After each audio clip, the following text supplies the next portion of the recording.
म त भन्छु पैसा सबै थोक हो, तर पैसा सबै थोक पनि होइन के। परदेशमा चाहिँ मानिसहरू सबै कमाउनको निमित्त आउँछन्, आफ्नो आफ्नो आवश्यकता पुरा गर्नका निमित्त होइन, आफ्नो उज्जवल भविष्यको निमित्त विदेशमा आउँछन्।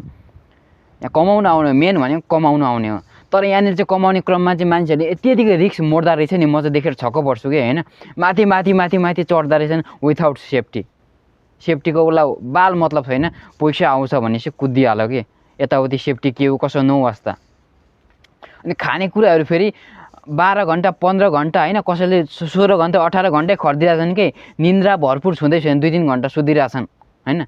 खानेकुराको टाइम एउटै फिक्स छैन, पानी पिउने समय फिक्स, पानी त पिउँदैन लगभग होइन। यो देशमा मरुभूमिको देशमा त हतत पानी नि पाइँदैन जताततै होइन, त्यही माथि अब पाए पनि हतत पिँदैन। स्वास्थ्य चाहिँ बिगार्दा रहेछन् कि मान्छेले, सेफ्टी छुँदै छैन। अनि स्वास्थ्यलाई पनि ध्यान नदिई पैसा पैसा पैसा पैसा भनेर मान्छेहरू कुद्दा रहेछन् कि परदेशमा, त्यो चाहिँ मैले देखेँ।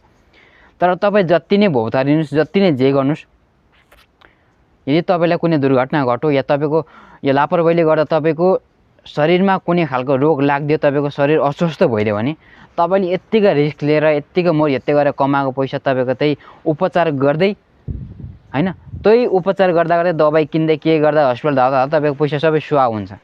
त्यही भएर म चाहिँ के भन्छु होइन, तपाईँको हुन त आफ्नो आफ्नो विचार होला होइन, तर म चाहिँ सेफ्टी फर्स्ट, आफ्नो स्वास्थ्य ध्यान हो बस। स्वस्थ शरीर भयो भने मजाले आनन्दले थोरै कमाऊ, तर स्वस्थ शरीर राखेर कमाऊ, सेफ्टी ध्यान दिएर कमाऊ कि। परदेशमा चाहिँ म धेरै देखेको छु, घरिघरि त आफ्नै अगाडि लडिदिरहेको हुन्छन् मान्छेहरू होइन, भोको पेट लडिदिरहेको हुन्छन्, 18 घन्टा 19 घन्टा 15 घन्टा नन स्टप काममा गइदिरहेको हुन्छन् कि।